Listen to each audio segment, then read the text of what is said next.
Assalamualaikum warahmatullahi wabarakatuh. Kami dari tim PBLT RPL 104. Di sini kami telah menyelesaikan tugas mata kuliah algoritma dan pemrograman, di mana tugas ini adalah membuat sebuah web ataupun game, boleh dipilih salah satu dengan menggunakan bahasa Python. Nah, kali ini kami memilih untuk membuat game menggunakan bahasa Python. Game yang telah kami buat adalah game Jumpy Game. Nah, untuk pertama-tama akan dijelaskan oleh Andriani. Baik, sebelum melakukan implementasi source code, kita terlebih dahulu install Pygame. Kita bisa buka di uh, terminal VS Code dengan ketik pip install Pygame.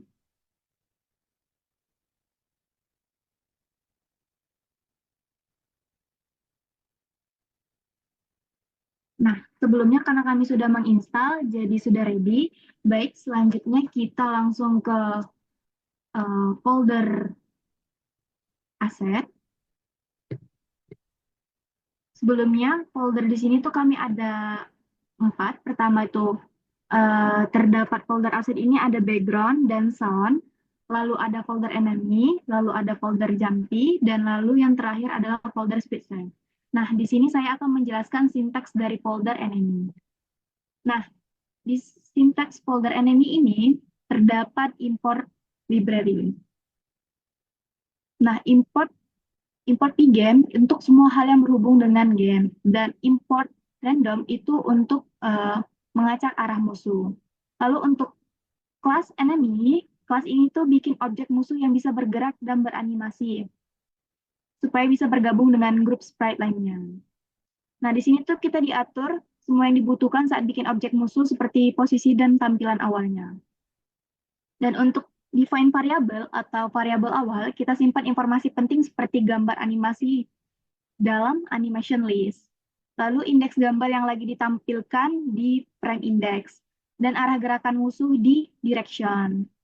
Untuk load image atau gambar animasi, kita ambil gambar dari spreadsheet dan disimpan di animation list. Gambar di flip sesuai arah gerak supaya animasinya itu terlihat natural. Lalu untuk select starting image dan encrypt trace, oke, atau set gambar awal dan posisi. Set gambar pertama yang ditampilkan dan posisi musuh di layar. Nah, ini tuh penting supaya musuh muncul di tempat yang benar. Lalu untuk metode update, metode ini tuh dipanggil setiap frame untuk memperbarui animasi dan posisi musuh. Lalu untuk uh, update animasi atau update animation, kita cek waktu untuk tahu kapan harus ganti gambar animasi.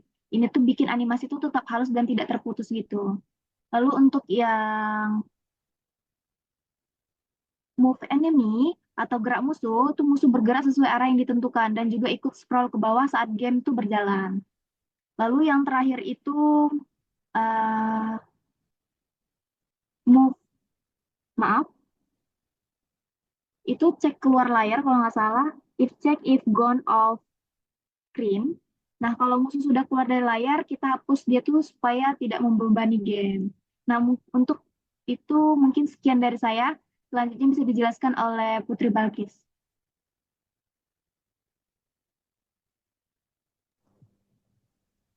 Selanjutnya pada bagian Jumpy Game. Yang pertama yaitu import, library, dan inisialisasi. Yaitu Pygame merupakan library utama untuk membuat game. Selanjutnya random, host, mixer. Itu untuk randomisasi, file manajemen, dan suara. Selanjutnya ada inisialisasi, Pygame init, dan mixer init untuk memulai Pygame, serta mixer audio. Selanjutnya ada pengaturan game, yaitu ukuran layar, yaitu screen width dan screen height.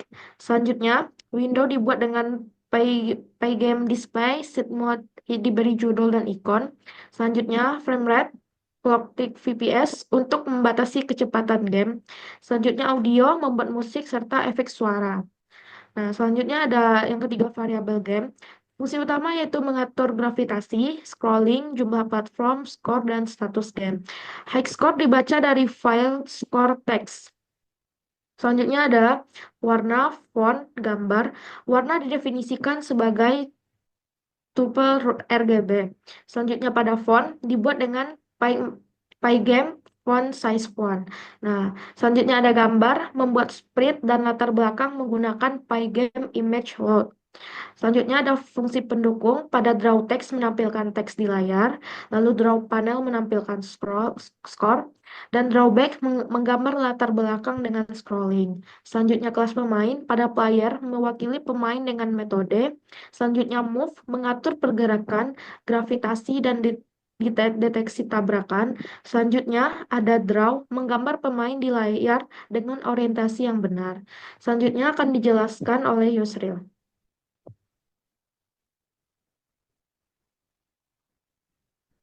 Pada bagian kelas, pada bagian platform digunakan pada bagian platform pada bagian platform ini kelas ini mendefinisikan platform yang bisa bergerak atau diam dalam permainan. Platform ini adalah objek yang pemain dapat meloncatkan dirinya. Init untuk menginisialisasi lebar atau pergerakan. Moving menentukan apakah platform tersebut bergerak atau tidak. Move counter adalah sebuah penghitung untuk mengatur pergerakan platform. Direction adalah arah pergerakan platform. Dan speed adalah kecepatan pergerakan platform. Jika jika jika platform bernilai true, maka pergerakan platform akan horizontal atau bergerak samping kanan kiri.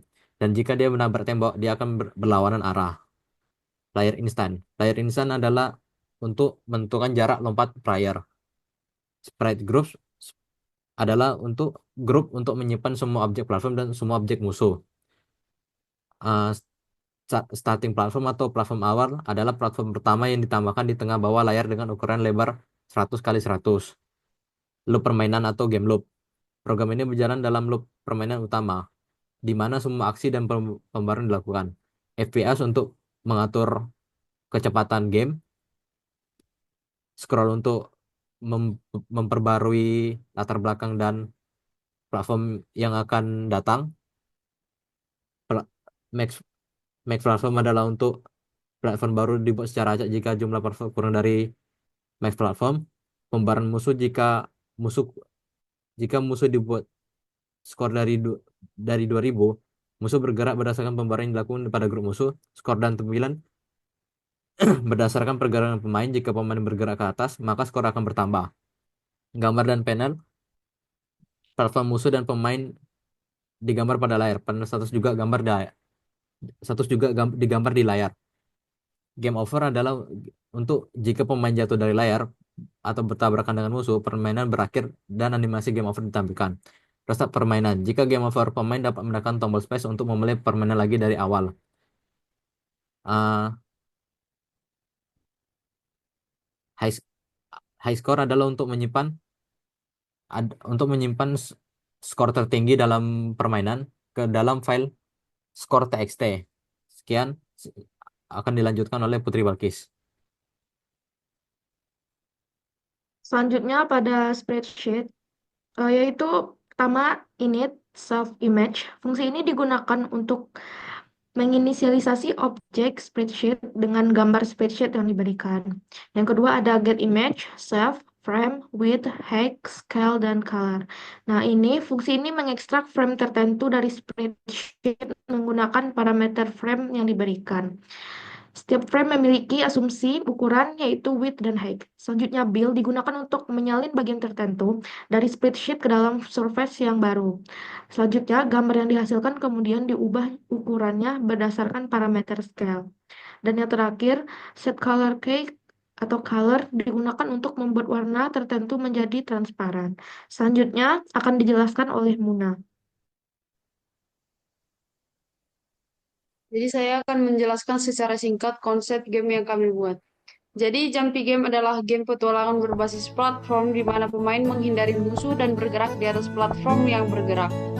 Tujuan dari game ini adalah pemain harus melompat dari satu platform ke platform lain untuk menghindari jatuh ke bawah. gameplay mekanisnya yang pertama ada kontrol. Jadi pemain utama ya, karakter utama yang bisa dikendalikan pemain dengan menekan huruf A pada keyboard untuk bergerak ke kiri dan huruf D untuk bergerak ke kanan dan tombol space untuk melompat. Kemudian ada penghindaran musuh dan platform. Pemain harus berhati-hati dengan musuh dan platform yang bergerak bisa membuatnya terjatuh atau tersentuh oleh musuh. Sistem skornya, pemainnya mendapatkan skor berdasarkan jarak dan waktu yang bertahan lama dalam game. Pemain harus menghindari musuh yang muncul di layar. Kemudian skor dihitung berdasarkan seberapa lama pemain bertahan di dalam game. Fitur utama dari game yang kami buat adalah pemain, platform, musuh, dan juga skor dan high score. Musuh akan mulai muncul mulai dari skor 2030.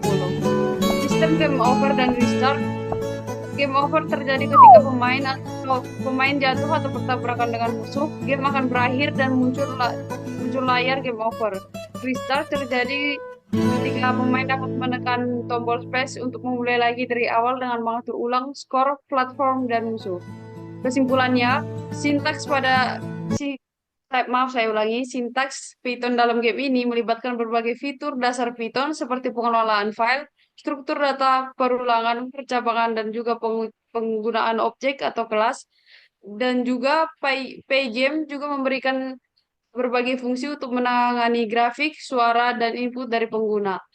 Sekian. Mungkin itu saja dari kelompok kami hasil tugas praktikumnya. Mohon maaf apabila ada kesalahan. Wassalamualaikum warahmatullahi wabarakatuh.